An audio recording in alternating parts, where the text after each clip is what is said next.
तो वाराणसी में आज से नामांकन शुरू हो चुका है, लेकिन वाराणसी से पीएम मोदी के खिलाफ कौन उम्मीदवार होगा, इस पर कांग्रेस ने अपने पत्ते नहीं खोले हैं। हालांकि प्रियंका गांधी वाड्रा वाराणसी से चुनाव लड़ने की इच्छा जरूर जता चुकी हैं, लेकिन फैसला, जैसा कि वो बार बार कह रही हैं कि कांग्रेस अध्यक्ष राहुल गांधी को ही लेना है। और इसीलिए जो बड़े सवाल हैं वो ये है कि प्रियंका की दावेदारी पर सस्पेंस या फिर कांग्रेस का ये सरप्राइज है।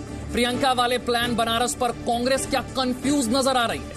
प्रियंका को बुआ बबुआ का साथ मिलेगा या फिर वो खाली हाथ ही रह जाएंगी? तमाम खास मेहमान हमारे साथ जुड़ रहे हैं। समाजवादी पार्टी से अजीज खान साहब हमारे साथ हैं, पॉलिटिकल एनालिस्ट दीपक झा हमारे साथ हैं, साथ ही साथ स्वदेश वर्मा भारतीय जनता पार्टी से हमारे साथ जुड़ रहे हैं, पॉलिटिकल एनालिस्ट निनाद सेठ भी हमारे साथ हैं। सबसे पहले दीपक झा, आपसे सवाल है, ये सस्पेंस है, ये सरप्राइज है या फिर कांग्रेस पार्टी कंफ्यूज है? प्रियंका गांधी वाड्रा हिम्मत नहीं जुटा पा रही है कहने की कि हाँ मैं ही लड़ने जा रही हूं चुनाव। देखिए, न सस्पेंस है न कंफ्यूजन है, ये बिल्कुल निर्भीकता वाला बयान है प्रियंका गांधी जी का। इसमें कहीं कोई किसी को कंफ्यूज होने की जरूरत नहीं है।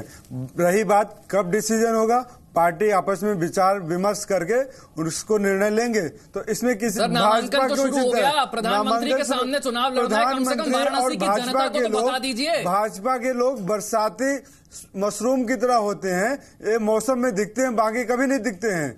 तो सर फैसला कब लेंगे ये तो बताइए। फैसला ले लेंगे। भाजपा वाले को क्यों चिंता है? मोदी जी को कहीं और से सीट में जाना है क्या? मोदी जी तो वहीं से लड़ रहे हैं, वो तो राहुल गांधी की तरह सीट छोड़कर गए नहीं। इसीलिए शायद उनको चिंता है कि प्रियंका गांधी जी जल्दी आए और नामांकन यहाँ से भरें और हम कहीं और भी भरें। प्रियंका गांधी आएंगे तो मोदी जी सीट छोड़ के चले जाएंगे? बिल्कुल जा सकते हैं, इसमें कहीं कोई दो राय नहीं, भाग सकते हैं वो। सर गुजरात जाएंगे। 25 अप्रैल को रोड शो हो रहा है, 26 अप्रैल को नामांकन करने जा रहे हैं। पूरा रोड शो का प्लान और रूट मैप तक सामने आ चुका है। निनाद सेठ, मैं आपसे समझना चाहूंगा, ये सस्पेंस है, ये सरप्राइज है या कंफ्यूजन है? हिम्मत नहीं जुटा पा रहे हैं ये बोलने की कि हाँ हम लड़ेंगे। देखिए, मुझे लगता है कि जब कुछ दिन पहले उन्होंने ये बात जब पहले उठी थी तो मुझे लगता है वो बहुत ज्यादा श्योर थे लड़ने के लिए वाराणसी से लड़ने से मेरे को लगता है कि उनको दो फायदे हैं।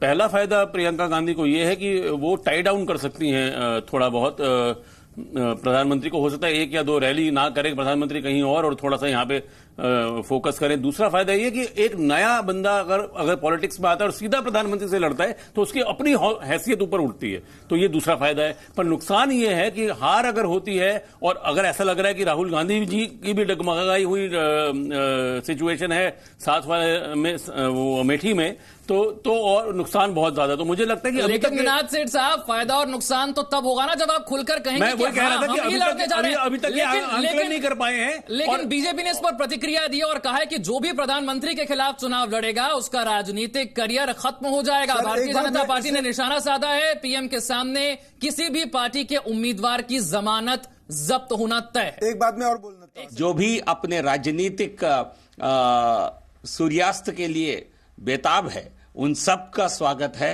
वाराणसी में आने का, क्योंकि इस बार जो भी प्रधानमंत्री नरेंद्र मोदी जी के सामने किसी भी पार्टी से उम्मीदवार इस बार मैदान में उतरेंगे उनका जमानत जब्त होना तय है।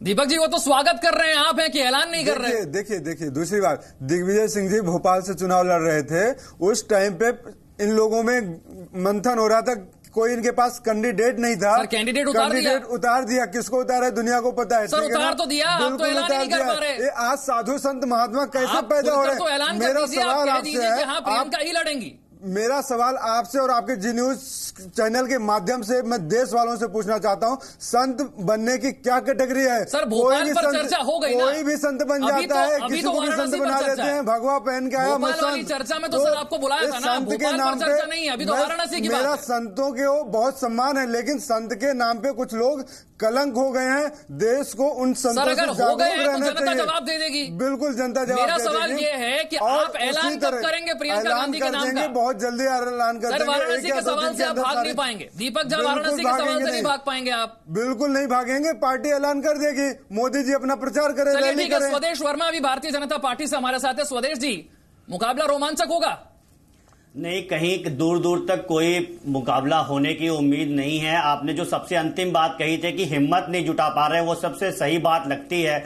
जिस पार्टी में बहन और भाई मिलकर ही सारे निर्णय लेते हैं, मुख्यमंत्री आप बहस कर रहे हैं। 30 सेकंड सुनिए, बड़े भाई को लेनी है तो ये बहुत गलत बात होगी। पार्टी की महासचिव एक झटके में बन जाती है, 12 साल से राजनीति में सक्रिय है, अमेठी और रायबरेली का काम वो लगातार देखती रही हैं, तो ये अपने आप में गलत कहना होगा कि राजनीति में वो नए तरीके से आई हैं। अगर सबको चुनाव लड़ने की स्वतंत्रता है, वो भी लड़ना चाहती है, तो ताल ठोक के आए और स्पष्ट कर दे कि मैं चुनाव लड़ना चाहती हूं। वो असल में बाट जो रहे हैं कि कहीं से उनको गठबंधन का समर्थन मिल जाए तो इज्जत बच जाएगी, नहीं तो जमानत जब्त होने की नौबत आ जाएगी। चलिए, गठबंधन का उनको समर्थन मिलेगा नहीं, अजीज खान से समझने की कोशिश करते हैं। अजीज खान, गठबंधन का समर्थन मिलेगा क्या? एसपी बीएसपी भी समर्थन करेंगे क्या कांग्रेस का अगर प्रियंका उतर आती है वाराणसी में? तो जी देखिए, गठबंधन का समर्थन मिलेगा और कि नहीं मिलेगा ये तो हमारा राष्ट्रीय नेतृत्व तय करेगा। लेकिन मैं देख पा रहा हूं कि मोदी जी बहुत मुश्किल में हैं, बहुत ही दयनीय स्थिति में है। आज देखिए उनके खिलाफ कौन कौन चुनाव लड़ने जा रहा है। 111 किसानों ने ताल ठोक लिया है उनके खिलाफ चुनाव लड़ने के लिए। देश के जो जवान हैं, जो पूर्व सैनिक हैं, उन्होंने भी ताल ठोक लिया है मोदी जी के खिलाफ चुनाव लड़ने के लिए। लेकिन सर, आप कैंडिडेट नहीं ढूंढ पाए कि आज जब मोदी जी खुद ही बहुत ज्यादा संकट में है, वो देश का नेतृत्व क्या करेंगे? मेरी बात सुनिए, और डरना भी चाहिए। मोदी जी डरे हुए हैं, उनको डरना भी चाहिए, क्योंकि देश की जनता के सामने हिसाब और किताब देने का वक्त आया तो इधर उधर लोगों को बहका रहे हैं। सर, उन्होंने तो अपनी सीट नहीं बदली, वो तो उसी सीट से चुनाव लड़ रहे हैं। 25 अप्रैल को रोड शो भी कर रहे हैं, 26 अप्रैल को नामांकन भी कर रहे हैं। उनका तो पूरा कार्यक्रम तय है, कार्यक्रम जनता के सामने आ गया है। आप कैंडिडेट ही नहीं ढूंढ पा रहे अभी तक।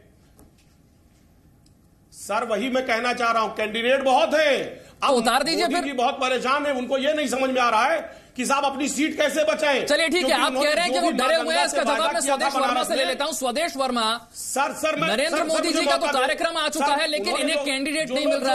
अब ये कह रहे हैं कि जवान और किसान लड़ रहे हैं, मोदी जी डर गए। अजीज खान का जवाब देना चाहेंगे? मेरा नाम स्वदेश सिंह है, आप उसको साफ कर ले। और ठीक, स्वदेश बात की, अगर पिछली बार का अंतर देखे, अरविंद केजरीवाल देश में बहुत बड़े नेता बन के उभरे थे 14 में और प्रधानमंत्री मोदी जी के सामने चुनाव लड़ने गए थे। जो जीत का अंतर था, अब उसमें आप सपा, बसपा, कांग्रेस सबके प्रत्याशी के पिछली बार के वोट भी जोड़ दीजिए तो भी स्पष्ट रूप से जीत हो रही है। तो इसलिए कहीं भी कोई संकट नहीं है, लेकिन लोकतंत्र है, सबको स्पष्ट रूप से सामने आके चुनाव लड़ना चाहिए। ना महागठबंधन का, ना कांग्रेस का, किसी का प्रत्याशी स्पष्ट नहीं है। हमारी तो नॉमिनेशन की डेट, रोड मैप सब तैयार है। इस देश का किसान, नौजवान और सभी लोग जो भी है वो प्रधानमंत्री मोदी के साथ खड़ा है, क्योंकि हमने 5 साल काम किया। अब काम की रफ्तार को बढ़ाना है, उस रफ्तार को तेज करने के लिए इस देश का एक एक आदमी प्रधानमंत्री मोदी के साथ खड़ा होगा। बिल्कुल, 30 सेकंड का सर मौका है। आपने किसानों और जवानों वाली बात पूछी, मैं उसका जवाब निनाद सेठ से ले लेता हूं, फिर आपके पास आता हूं।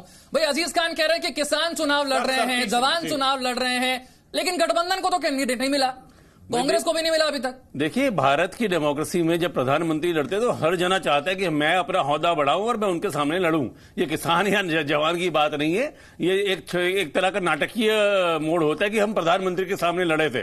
तो इसी तरह से मेरे को लगता है कि अभी तक प्रियंका वाड्रा जी ने डिसाइड क्यों नहीं किया, ये सवाल है। क्या उन्हें डर लग रहा है? क्या उन्हें ऐसा लग रहा है कि मैंने गलती से बोल दिया कि मैं लड़ने वाली हूं, या अब सेकंड थॉट्स आ गए हैं कि नहीं नहीं यार यहां तो हारने का नौबत आई? तो ये डिसाइड कर लेना चाहिए, क्योंकि हर दिन जो वो डिसाइड नहीं करती हैं उनकी मंशा पे प्रश्न लगेंगे, जाहिर है। अब कितने दिन रह गए? मेरे ख्याल से 4 या 5 दिन रह गए। चलिए, नामांकन शुरू हो गया है, 26 अप्रैल को तो मोदी जी नामांकन के लिए जा रहे हैं। दीपक जी, मेरा सवाल जरा सुन लीजिए। मेरा सवाल यह है कि प्रियंका जी से पूछिए कि आप लड़ेंगी, तो वो कहती हैं राहुल गांधी तय करेंगे। राहुल गांधी से पूछा जाता है कि वो लड़ेंगी, तो वो कहते हैं आप अंदाजा लगा लीजिए।